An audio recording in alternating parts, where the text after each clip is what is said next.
Hey, what's up? It's your boy BobbySapphire. It is time for the late edition of the KTOD radio podcast. It's episode 30. We needed to wait until the events ended to get all the information about the meta, but I'm here with Justin and Steve. What's up, boys? What up, what up, what up? I will tell you, you're saying late edition. A lot of predictions about Django taking over the meta as if we were the characters from the late 90s, early 2000s show, early edition, where we had tomorrow's news today. Early edition style. Who was the guy in that? DB Sweeney? It was the guy He from Friday Night Oh, Lights. it was, yeah, Kyle, whatever his name is. Yeah, he got a newspaper. Yeah. It told him what would happen the next day, and he had to He had a go. cat. He had like a blind neighbor. Yeah, There was, he it was was a great show. basically I the was like, Deadpool of his day. yeah, I have no clue what you guys are talking about. you were. Listen, me and Mike were watching that in Survivor, and you were spray tanning and wearing 5X I did. basketball jerseys. I did go into the tanning booth for a couple minutes today. I'm not gonna Boy. lie. It was Nice. Get ready for Denver. Nice. I Yes, could probably sir. make our call a I little gotta bit build bigger the base live now here. so I don't burn when we get to Vegas. Yeah, well, today we're going to be talking about BIATL, the big Atlanta event that was a 6K cash event plus a team tournament, the 3v3 team champions for the KTOD. Let's go. Baby, We're going to talk about Django being everywhere. We're going to talk about Denver, Liverpool meta, and then we'll see you in Denver because we're all three of us, and most of the rest of the tournament team is going to be in Denver. It's going to be sick. But Denver was everywhere in Milan, but we'll talk. Has America figured it out? Possibly. If you didn't know, we're making YouTube videos all the time. We've got 7,300 subscribers, posting all different videos. Check us out on the YouTube if you're not doing it there. And then, man, we had our 1 year anniversary of Patreon yesterday. 1 That's year. crazy. 16. We were at 16 paid yesterday when I clipped that. I don't know if we have more today. I was at a tournament all day playing Django. But yeah, 1,600. And I mentioned this to you guys, but a month ago, February 28th, we had seen a fall off after the set 3 PQs. We had dipped down to 14, 15, and I was like, oh man, it's probably regressing from the mean. This is probably like a little ebb here. And then, boom, set 4 hit.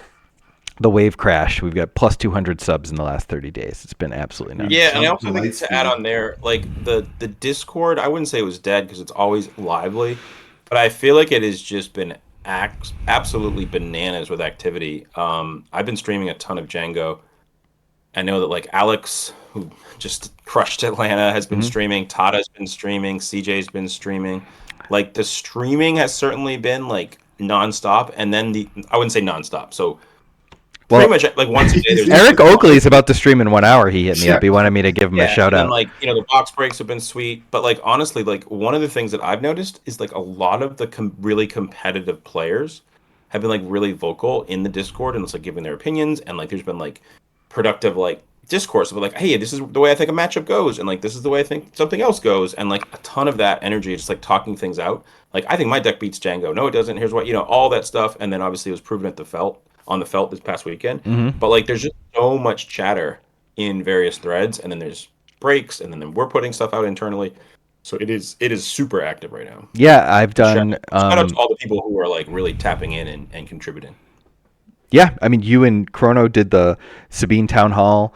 I've done a couple sideboarding videos with sideboarding guides for the decks that I'm working on, Boba and Django. Maddie did a Von Reg deck tech, or deck that he's working on. But then even, someone pinged me in the Anakin thread, like, hey, have you worked on this at all? And then I was like, no, but let me think about it a little. And I was thinking about games that I was playing with CJ and how he was using covering the wing and just like slamming Poe, and both of those things were really good against Django in his Poe list, in his Poe list. And I was like, well, those are blue red cards. Like I could just play those in Anakin, and they're probably cracked. And then Justin, we got some games, and it actually did show some promise. So It was really, I had that really good. sleeved that up. I had that sleeved up for today. Yeah, and the energy, like with the like, for instance, Tada, who was he played Django throughout BIATL, but on the team event, he was the Django mage, he was the Django wing of the team, and like I want to say it was Thursday, he's like, hey, this is my list. I really like it. I'm loving Radiant 7. He played 2 copies. He was like, this card's great. The indirect version is what he played. He was saying how he thought like Pride into Gorilla Soldier was just like so aggressive, and he was just like chatting it up in our Django Red thread.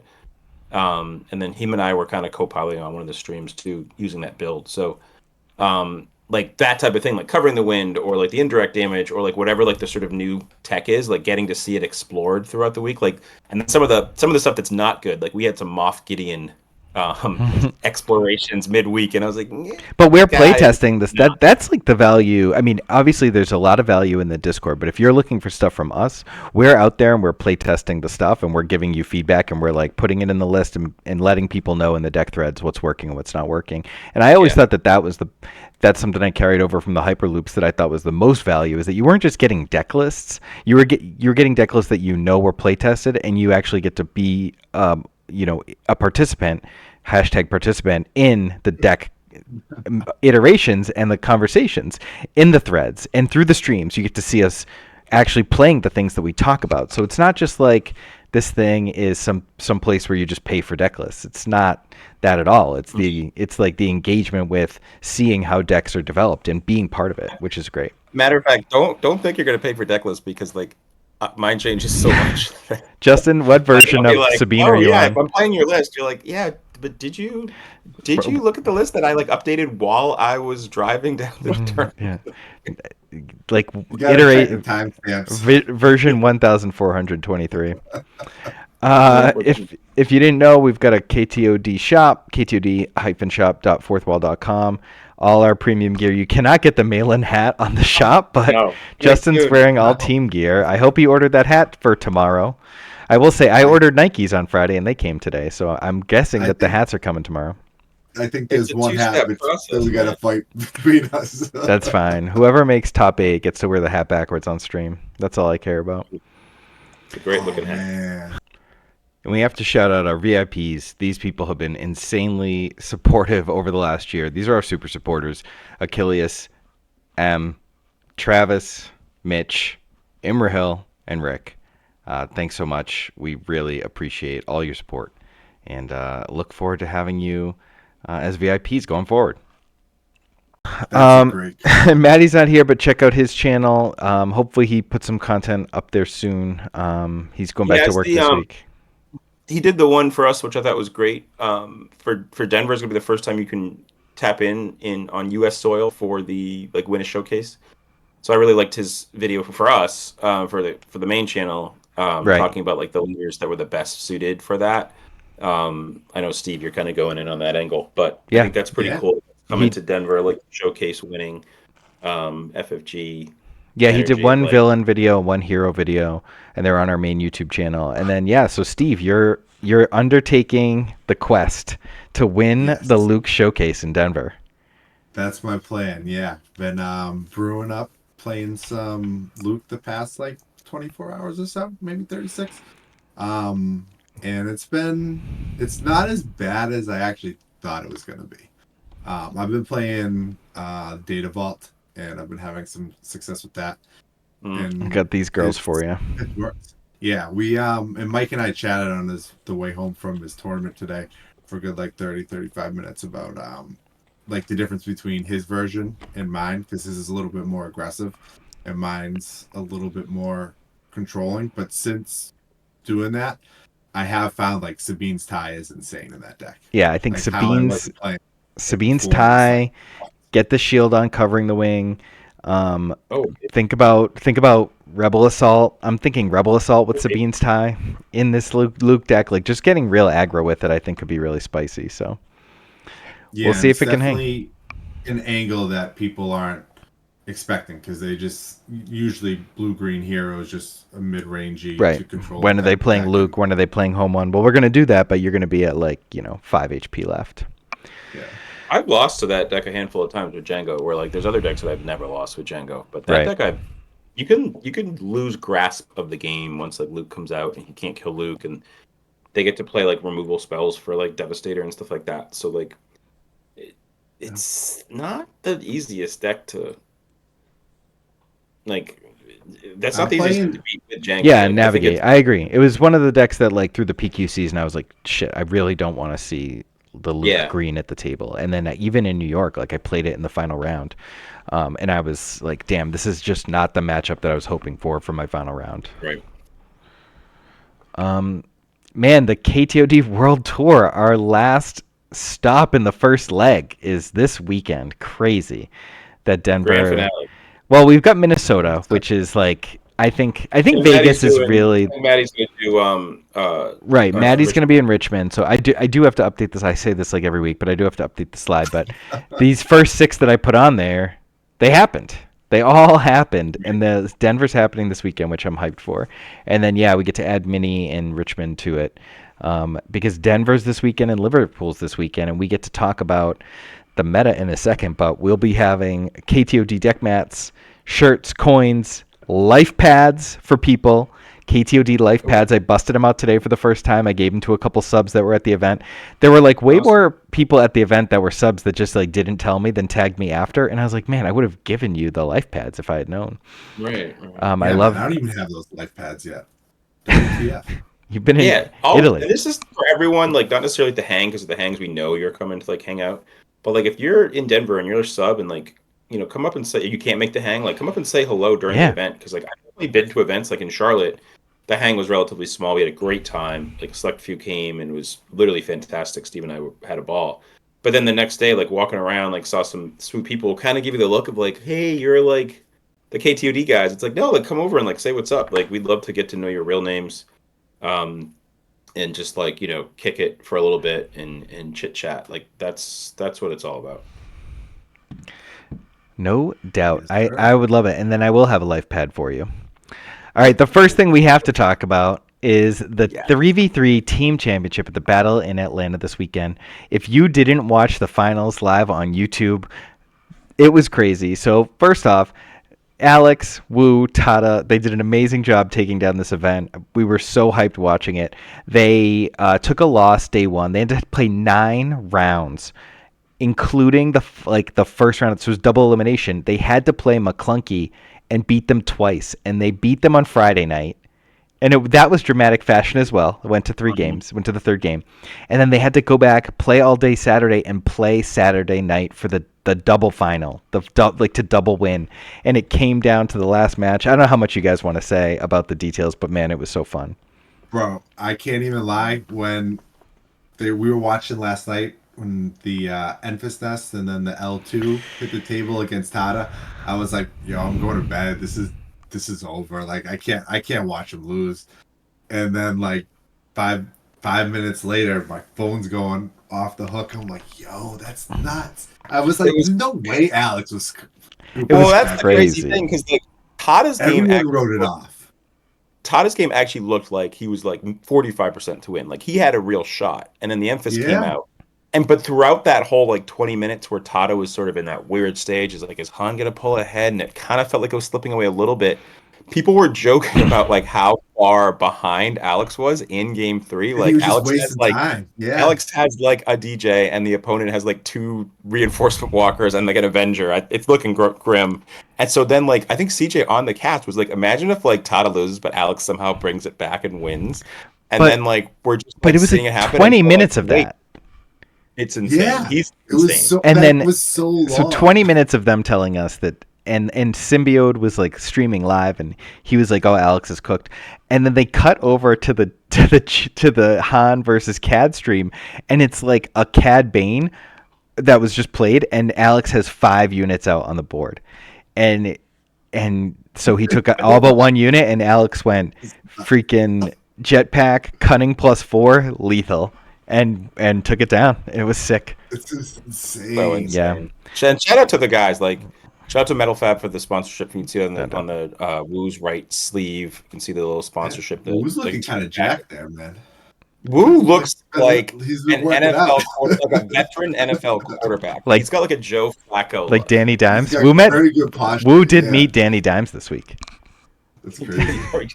He's like, listen, I got championships, you don't. No, and honestly, shout out to Wu too, because like Alex is playing Han, and like I think if everyone's saying that Django's the best deck, which it seems like everyone's Django, and we still know Han's super strong. Like it's a very powerful entity. Who's the best deck last set, and then there's kind of like a throw your hands in the air type thing of like who's going to kind of fall on the sword for a team event and like play, because the format was you could only play one of each leader. I think we all know that. So Wu, like like brewed a bunch, like great deck builder, and like brewed Cad Bane. And like, took some lumps, like definitely took some losses throughout, but like stuck with it, like stuck through, like in their limit, in their, I guess their only loss, he was game 3 and he like lost a close one. It's like, Mhm. darn it. Like, it's tough to be that guy in a team event. It kind of feels like you lost it for the team, even though it's not that way. For sure. And Wu just like kept a level head with the deck, like the third best deck, right? Like we all know Right. Han and Django were the two best decks, so he kind of knew that going in, that he was always going to be like at worst sort of at par. And he held it down, and the boys took it down, champions, which is sick for us to win. Kind of like the team, the team energy is great, and stuff. Just all smiles on this. This was awesome. Yeah, we're all gonna Yeah, celebrate so- in Denver this weekend. So hyped. Yeah, a little FOMO, but we're gonna all party in Denver Yeah, this weekend. Denver's It's gonna gonna be be wild. freaking great. So shout out to those guys, like truly goated. And then we're gonna talk about the 2 pods of the. So there was and also at the Battle of Atlanta, they did a 2-heat tournament where it was 7 rounds for 2 heats, and the top 8 of each heat moved on to a top 16 that was played out today. And you see here that it was a mix of Django, Quinlan. Yeah, I actually have them in reverse order. This is the second pod. Those 2 30-point 30-point base Djangos were first and second, followed by Sabine, and then Lego Pizza had a Tarkentown Django, and then Cluis had Quinlan. There were 2 Quinlans, and then Sunny D with his Green Han, and then a Tyler with Django, Tarkentown. So that was the meta for that first day. And then Grumpy Elephant on the first day went undefeated with Quinlan Green, which is the deck he used throughout PQ season. And I did some testing with Grumpy Elephant last week, and he was looking for other decks to play, but ended up falling back to this. Phil, Sims in 5th. yeah, Sims in 5th. He lost to Lego Pizza in top 16. Spoilers. So like Phil on Han Yellow, George Hudson, George the Hulk on Cad Colossus. So there's been an influx of Cad. We'll see that Red Dragon here also played Green Cad. That's what Getsu played today in the Sunday event. We'll talk about that. Crusher and Sim both played Django. Crispy, shout out to Crispy, playing Von Rag, going 5-1-1 with that deck. That's cool. And then finally an ECL Sabine. Yeah, so a good mix. Obviously a lot of Django, but a good mix of things that people were using to try and beat Django, teching Quinlan in Cad Bane. And shout out to Phil too, like being on the McClunky team and being in the finals of the team event, and then also top 8ing. We'll talk about his finish in a bit, but like he had a fantastic weekend. So shout out to Phil. If Alex is the world's greatest Han player, Phil's certainly up there too. So shout out to yeah, and they work together, so they've made each other stronger, kind of in the way that like that happens. It happened with us, Justin, with like Dark Senate way back in the day. It was like we found each other, started getting better, and that feeds off each other. And then this It's you got a sec, Mike. If you get back, it's pretty interesting if you look at the 2 different pods. How no 5-1-1s made it in the first pod or the second pod because of all the intentional draws. Right. Like weird. So there must have been more people playing that one, I would think. Yeah, I'm not sure all the math on that. The newly implemented drawing capabilities. I know you were posting pics of your first. There's draw. probably less people in the changes it. first pod, right? Because you'd imagine that a lot of people were tired from playing the team event and were like, "I'll just play tomorrow." Mm-hmm. Yeah. One thing, and like the team event would go later. One thing that Will told me at the event today, he said that the trick is with the double draw is that there has to be 4 undefeated in that second to last round, because then they can all get paired up against each other. And if it's not 4 undefeated, then you actually can't double draw, and that's when like things get really messy. And like Alex got 10th as 5-1-1 on day 2. Right. So he didn't get in on 5-1-1. So it's like, but he actually got timed out, right? He didn't intentionally draw. Yeah, I don't know all the details of that, but it wasn't an intentional draw, right? But yeah, I mean, it's pretty rough. It's pretty rough to see that maybe 5-1-1 won't be good enough in some events. Yeah, it's wild. Right. Means you can't like sometimes even losing once isn't good enough. And then so here's the bracket. It ended up being George versus Phil, and one thing shout out Phil, who's a good friend. Like all through PQ season, me, Phil, and Alex and Woo, and like we'd be up testing online and just like grinding games, so many Django games. One thing that's really interesting about Phil's run with Han Yellow is that like Alex was sort of off Han Yellow because he couldn't beat Django consistently, and And he was Phil, on a list that was like pre-boarded for Django, and then Phil was like, "I'm beating Django with like a pretty regular list. Like I'm yeah, like playing a little no more pistol. problem, yeah, I'm playing Ahsokas and Sparks, and it's like it's not doesn't feel amazing, but I just keep winning." And hmm then we were on the Discord playing it, and Alex was like jamming Django into Phil, and Phil was doing exactly. It doing wasn't his like a yeah. clean sweep, but it was like he was winning more than he was losing, and it was pretty clear that Han like was not this massive dog to Django the way Yeah, it that was, Alex. and it was enough to get Alex back on Han Yellow and off Django. And I Right. know like his plan, for this week is to collaborate a lot with Phil to like really Yeah. get Really. feeling comfortable with that matchup because, as we'll talk about in a minute, the expected sector meta Oh should be boy. heavy Django, but this is a more well-rounded tournament. Like there was a lot of Django, but you see just by looking at this graphic that there was also a I bunch of mean, Han. No There, Django's in the finals. I mean, and two Django's going down in the top four. So it's like the two decks. It's not right. that they like randomly got matchups that were just funky. Like they were beating Django's. Yeah, Like a matter of I don't fact, know how a Phil 30 beat Django, he beat had, Django and then 30. I mean, if Crusher gets to the semis there, the Django Tarkentown is a much, different battle. You don't really have anything for Tech DJ. So I don't know how those games went, but yeah. Sorry, I didn't mean to cut you off. Did you want to add anything else in there? no, I'm just saying like it's the field of Django. If you see decks amidst that are doing well, like we see the Han and we see the CAD, then they're real. Like Django's such a large portion of the field that if decks are doing well in that field, you kind of know like they have to have something going right against Django. Yeah, no doubt. It's not that weird world where you see someone who like 8-0s and they go to the next day and they say like, "Oh, I didn't play against Cobblade once." Well, Cobblade's a bad example, but I didn't play against like, Right.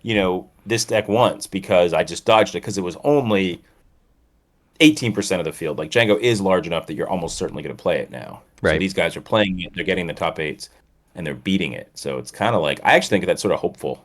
Yeah, I mean Um, George and Phil both beat two Django's in the top cut. So right. in this top 16, and then let's take a look at.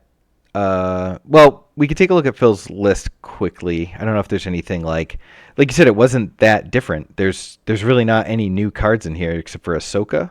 I think is the Ahsoka's the only. only new card in the main, and then he's got Han Solo on the board. I think the big thing here is that that's the takeaway, right? Like it's not playing Mandalorian, it's not playing the Huns in the main, it's not playing the Commandeer's main. Like it's staying pretty clean. Like I looked at this and I said, "Holy cow, this deck is clean as heck." Yeah, Like just this thing is lean. it's got Bamboozle for for the TDR plays for pilots and everything, and it's just got everything else it's always had.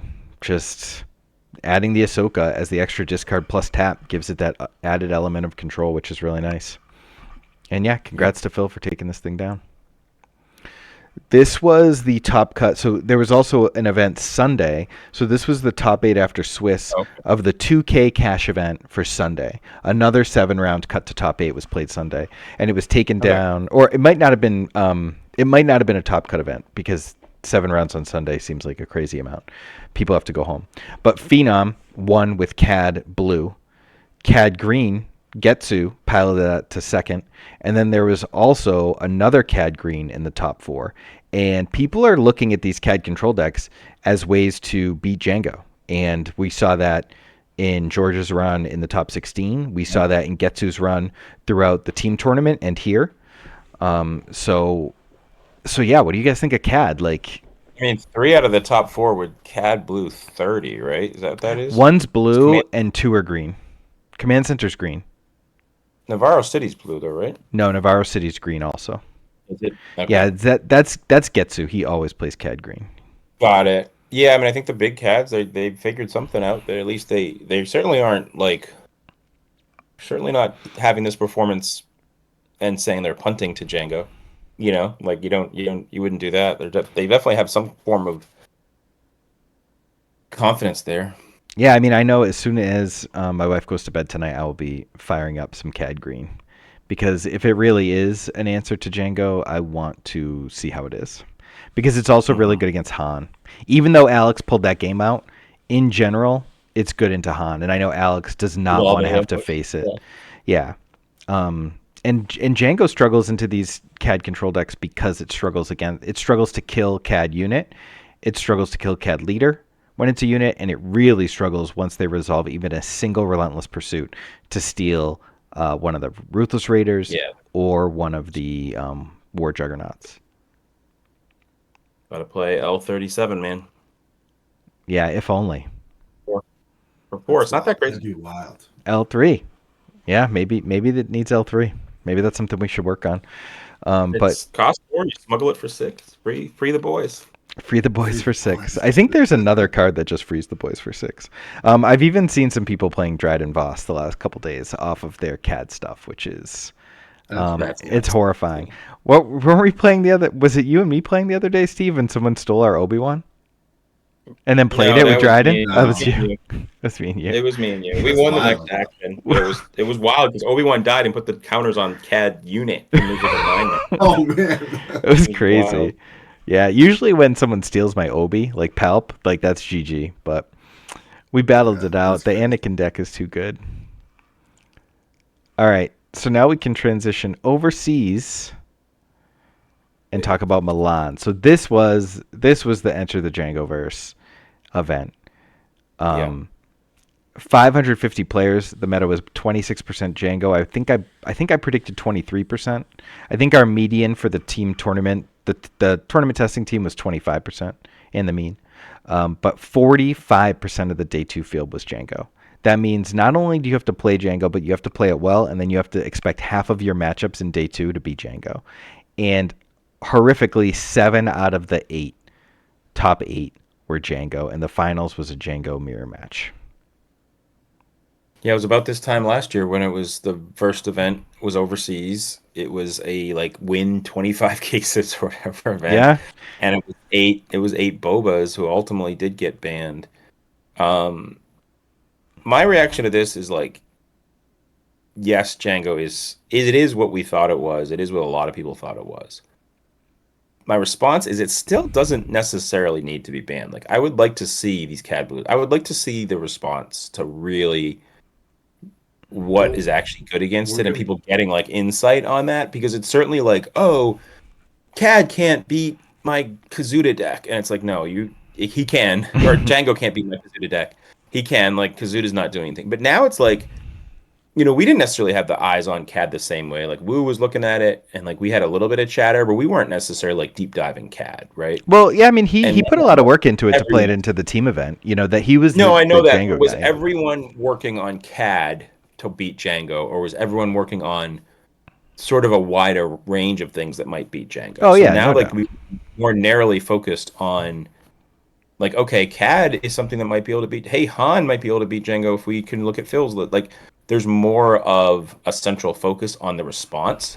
So it's not 50 leaders that we need to look at, or even 10 leaders. We can stop looking at some leaders that aren't going to beat Django, which maybe is enough to ban it down the line, because you don't want only a couple decks to be able to beat it. But I do think there's going to be.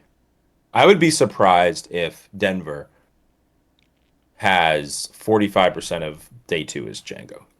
Yeah, I agree. I think you make really good points, and I agree that we need to see what the reaction is to this weekend, because people will aim to beat it, and I honestly thought more people would aim to beat it in Milan than opt into it. The numbers were shocking to me because so many people opted into the mirror, and when you look at the deck list and they're all playing these X1 1-drops, I don't know what they were thinking. I mean, obviously they won and they beat each other playing the mirror.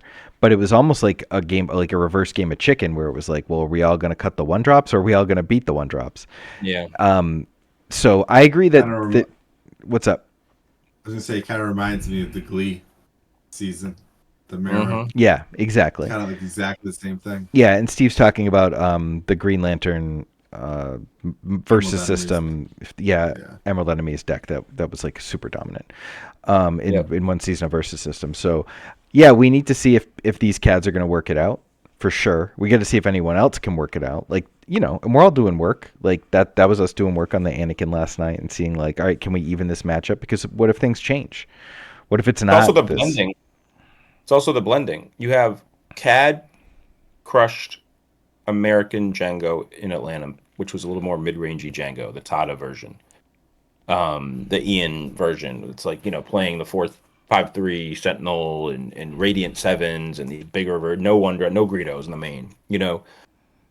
What does CAD look like against 12 1-drops? I don't know. Maybe it's better. Who knows? Like, how is CAD against Stormtroopers if they're leading ISP agent, then Storm? Maybe they flip the number. I don't know. Like, you'd imagine that like a ping deck would probably be okay with facing 1-drops, but at the same time, like aggro is the more aggro against these decks you can be, the probably the better. So I don't know. That's gonna be something I think if you're testing this week and you're going to Denver, you want to figure that out. Yeah, I just don't know if like, what if I like sneak an early P38 or IG? Like, does that even the board enough for me to not fall behind? I'm not sure. I just know that I mean, we'll work it out for Denver, but I don't really That's love the mirror you're 1-drop talking versions. Yeah, about, I'm talking like, about the mirror. Oh yeah, you're talking about like, other decks. Yeah. Right. I think CAD beat American Django, and it looked like that from the Sunday event at least. Right. Where it's like, okay, these reinforcement walker decks and these things, are they ever going to be able to catch up to a deck that goes like 2 Stormtroopers No, you're right. on turn 1? I can't stop thinking about the mirror. That's why I was just like, you're talking, and I'm like, yes, but you're what about the mirror? What about the mirror? But yeah, anything else to say about these numbers in Milan? Just that they were high, and I don't think that they'll be as high as you said in Denver So what's your and Liverpool. prediction for Denver? What percentage of Django? Yeah, my prediction was for Denver, and I'm sticking with 23% Django.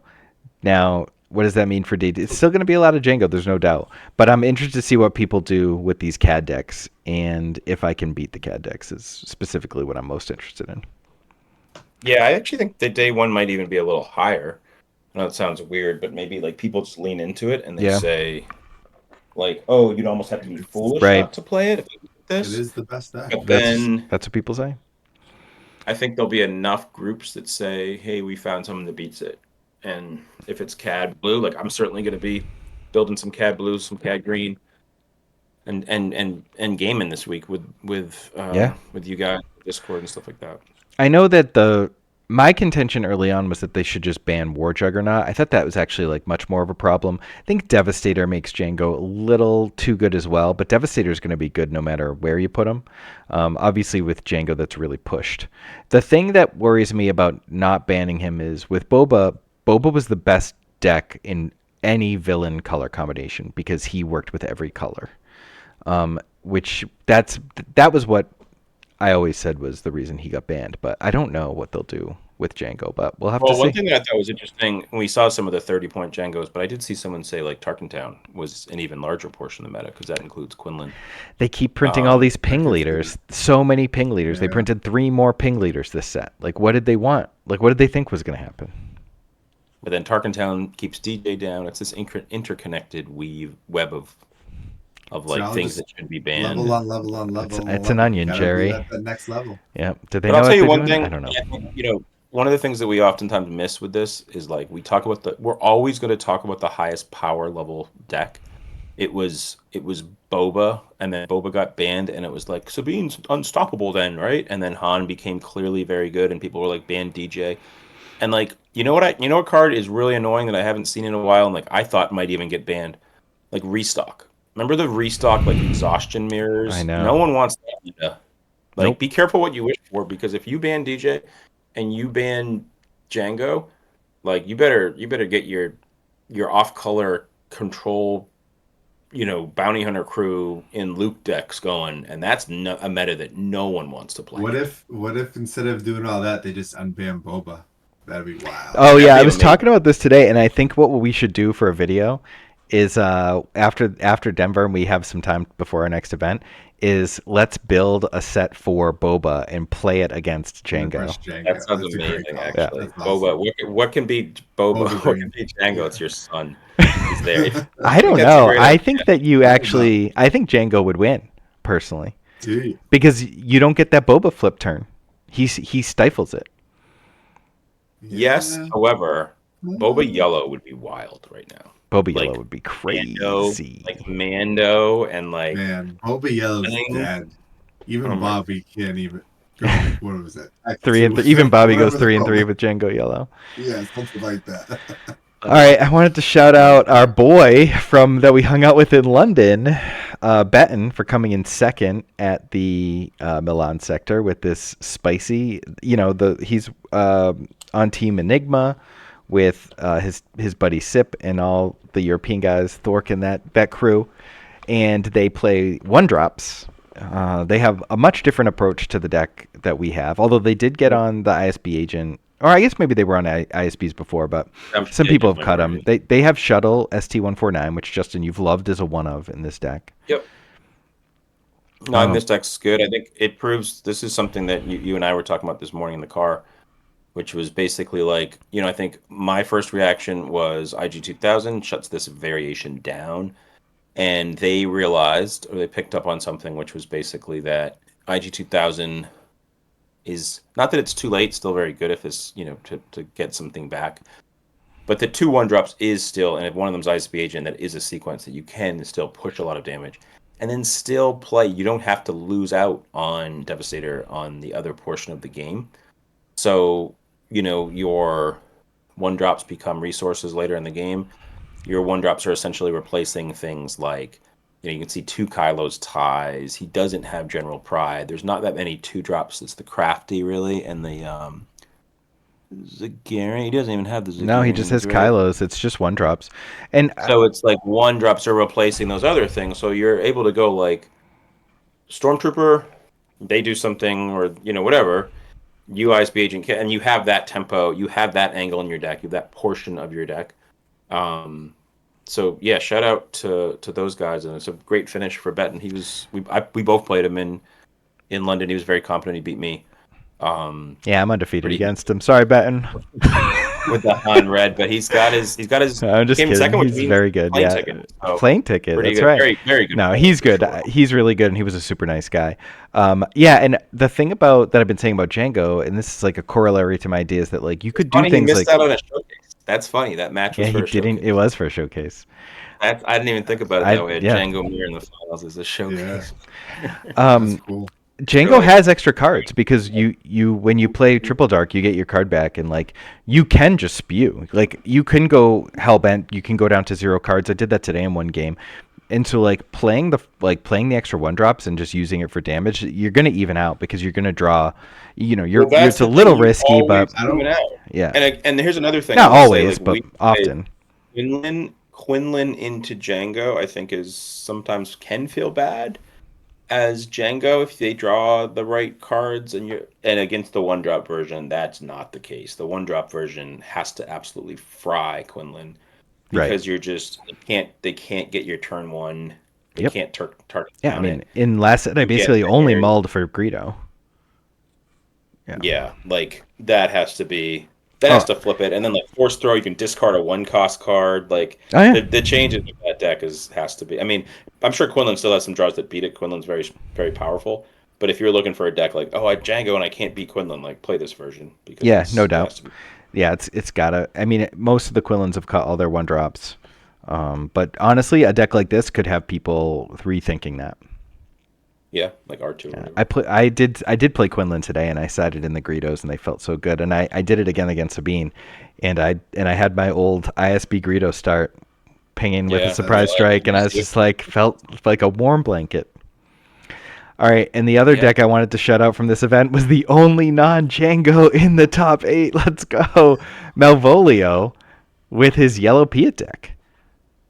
I played a couple games of this afternoon. It was pretty wild. Yeah, Droid Commando. Yep. You just spew out droids with the invisible hand. Yep. Maul, Cad Bane. Cool.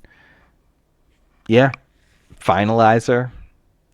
Like he's more of a mid-rangey, like kind of like a techie combo deck with the invisible hand, but you still have that ability to just go like ramp, Devastator or something too. Like it's kind of Yep. hits both of those avenues. And he made top 4, right? So he did beat a Django in the top cut. And like a true European Star Wars Unlimited player, this deck is 51 No, cards in the main deck. Let's 51. go. Never let that us was down. Never let us I down. can't believe I played that. Oh, I played a 51 card deck today. I didn't even realize it. That's Never so let- Playing the bad. loop, you're playing 60. Are you playing 61? Is the question next week. No, Ooh, I think I'm 61 playing 60. like the dream in Star Wars CCG. Yeah. What's your my 61st card? Yeah, I love that this was 51. I like got true delight when I noticed This that is a today. European list. Like that's You the just thing. ruined Like my the, deck. the rest of the top 8 like doesn't look European. It's like all clean numbers. It's like all like 3 of 3 of 3 of 3, like super aggressive, like one drop. The Europeans always play like the coolest looking lists. Like they're like 51 to 56 Two cards. dogfight, two cards like no good to be dead, Yeah. one jump to like Lightspeed. Yeah. dogfight. Like that's what I was expecting more of. And then you see the results, and it's like 3 Stormtrooper, 3 Greedo, 3 ISB agent. It's just like this is like an old school like Yes. Spice. clean Yeah. version. And Spice, then like please. Atlanta had the US lists that were a little funky too. So like we switched continents. Yeah. No doubt. Yeah. Sorrow This World. is a fun list to look at. All right. So how are we playing or beating Django this weekend? What do you think?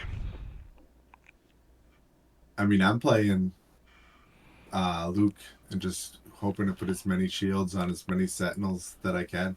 Nice. It's I been like working it. out pretty good. You know. Yeah, if people are off Waylay, I like that a lot. Yeah.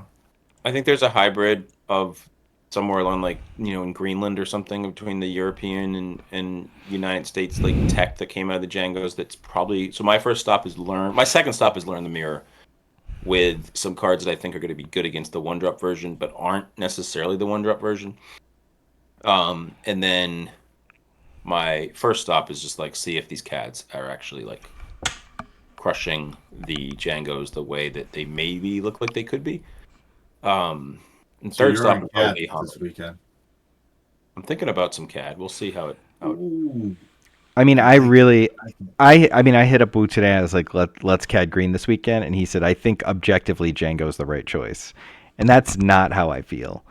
But does that mean I will play Django? I mean, probably. But if we crack, if I can crack one of these CADs and it feels really good, I promise you, I would much rather play the deck that I think beats Django than be the Django that everyone is teching for. It's not the mirrors that I'm worried about as much as it is just the like, oh, I'm just gonna play 3 EMP, 3 Commandeers or whatever, or like I'm just gonna play Gar and beat all the Djangos. Like whatever it is, I just don't want. That's not the way I like to approach a big tournament. Yeah, you don't want to be on the receiving end of that. It's one thing to play the best deck, but it's a whole different subject when it's like playing the best deck. How can I relate this to something? But it's like Grand Theft Auto. Like you've got the best stuff, and you're going around and you're doing whatever you want. It's amazing. But then when the police are on you, it's a whole different game. Like that, you know what I mean? You're crashing that car. You're crashing that car. Like the whole world is after you. That's what it feels like. It's when you're in GTA and the sirens are going off and you're clipped and you got to find one of those shops to repaint your car.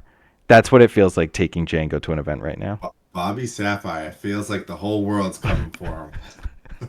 It might be That's the CAD Raw headline. this weekend. Quite struck. CAD Okay. Raw, baby. All right. Does that mean I can play your Django showcase? He's got a few bite marks in him, but you can maybe use them. Cool. You got a CAD showcase? I didn't know that. I've got all my cards here. I was building decks last night during the team tournament. Everyone was stressing about the team tournament, and I was just waiting for Alex to be declared the winner. I was not stressed.